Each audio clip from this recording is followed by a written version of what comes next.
Welcome friends! Today I am going to be discussing aim in Planetside 2, and in particular to what mouse input can do to change user experience and gameplay. So first of all, I would like to set the scene a little bit. There are lots of different mice products on the market, and most gaming mice feature physical buttons which can increase and decrease the DPI or dots per inch, or at least in the software. Essentially meaning that you can move your cursor across the screen faster and with less physical feedback, although this isn't strictly true. At least, in a game like Counter-Strike Global Offensive, among the professional crowd, there is almost a unanimous agreement that a lower DPI is actually beneficial, or at least the overall sensitivity of your mouse should be lower. Here is just one spreadsheet showing some of the professional settings. It should be noted that a lot of professionals use a combination of a DPI and an in-game lowering of the mouse sensitivity, along with the screen resolution itself, which if you have a smaller resolution, mouse sensitivity will be higher and you may need to lower it.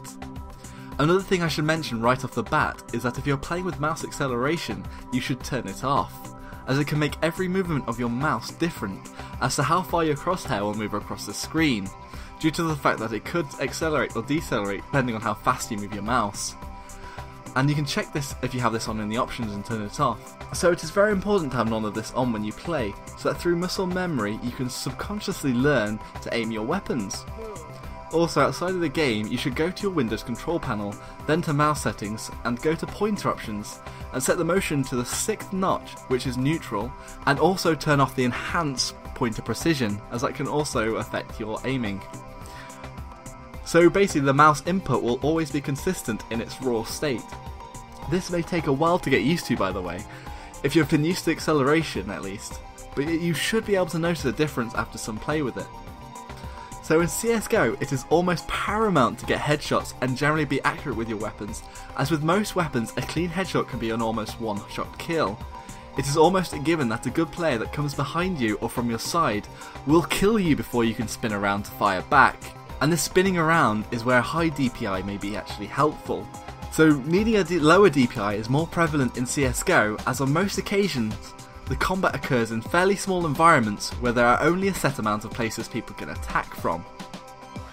So this is where Planetside 2 comes in, as there is a lot less documentation out there as to what exactly a professional state of play is.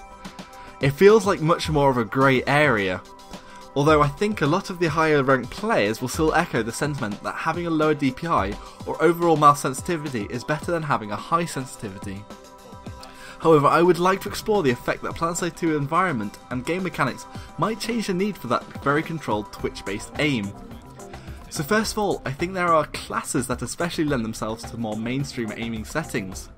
Without much explanation, a sniper needs a low DPI due to the fact that you are very zoomed in and tracking targets with a small twitch in between a one-shot headshot and an accidental body shot where they can escape, and that can be literally millimeters. And a lot of the high-end gaming mice actually have a sniper button to completely lower your aiming sensitivity for a few seconds. But also this can help this heavy assault in base environments, so very much in defensive positions where all the fighting is happening on a fairly two-dimensional plane, where enemies are going to be on the ground, and the way to gain an advantage is to use corners and covers and shoot their heads to kill them as fast as possible. These environments aren't usually much bigger or have two different entrances or exits to CSGO maps, and basically that 2 times damage from headshots with most weapons can be very important. Also, because of the heavy shield, you can have more time to take aim and get a headshot, whereas another class may not be quick enough to aim up whilst under fire. The only thing to consider with the heavy assault is that the heavy shield can actually allow you time to spin around and hit somebody behind you. This only really works if they are not a heavy, but this is quite the common occurrence, and is often hotly debated as overpowered by non-heavy users. But this is where a higher DPI could actually be useful, in that you can react to those behind you as they cannot kill you instantly. Also, it is something to consider in outside environments where you're constantly flanked, not only along the 2D plane along the floor, but above from light assaults, and you really are in a 3-dimensional environment.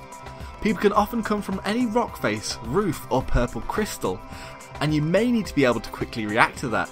Alongside this, there are always more people around than in most other games, and you're not necessarily the target all of the time. So unlike CSGO, you may be awarded time to react and quickly go from one target to another. It is not such a life and death scenario. So in particular, I think that a higher DPI can help the playstyle of a lighter assault, who is always in a 3-dimensional environment and is constantly on the move. As a light assault, it is not often you are allowed time to stop and take aim to fire upon an enemy's head. Often you are going from bits of cover and terrain and trying to take enemies by surprise, and really you also need to be able to react from attacks from any direction. Furthermore, just acting generally as a hyper-aggressive player, where you need to go quickly from one target to another, having a slightly higher sensitivity may be a viable option, where you may be able to get the most out of being able to snap from one target to another. Also, it could be noted that in close quarters as a light assault or aggressive player, you come so close to enemies that aiming is a little more irrelevant, and movement and flexibility with your aiming are the most important thing. So I think it is always something you consider, as in Planetside 2, movement is a lot more important than it is in a lot of other games. So in conclusion, I would like to admit that I've been weaning myself off higher DPI settings on my mouse, and have been using lower settings and taking time to aim. I feel that whilst this has improved my accuracy somewhat, that in the light assault, and especially being super aggressive, not being able to react in time can actually curb how effective you are. However, I would suggest that everyone who plays on high DPI settings, or high mouse sensitivity settings, try going a little bit lower at a time, especially if you are a heavy assault or someone who likes to play head on. But always consider your situation as to your mouse sensitivity, unless you feel you can't adapt to those changes in mouse sensitivity. Also, as everyone's mice may be different, I don't want to give exact settings, and would take CSGO players' ones with a pinch of salt. It may take some tweaking yourself in game and with your mouse if it has some physical buttons or software settings to change the DPI, to try and find something comfortable for yourself. But as I said, try to wean yourself off the higher settings on your mouse, as they may actually be detrimental to your play. Currently I play with my mouse at about 800 DPI with 0.33 in the in-game mouse sensitivity option. Thank you very much for watching everyone. If you enjoyed the video, give it a like. If you didn't like it, give it a dislike. Comment if you have something to say, and subscribe for more everyone. I'd also just like to add, it is my birthday tomorrow, so my Monday subscriber Q&A might actually be on a Tuesday again. I'll just have to see how much time I have, so sorry if it is. Until next time everyone, Joshino.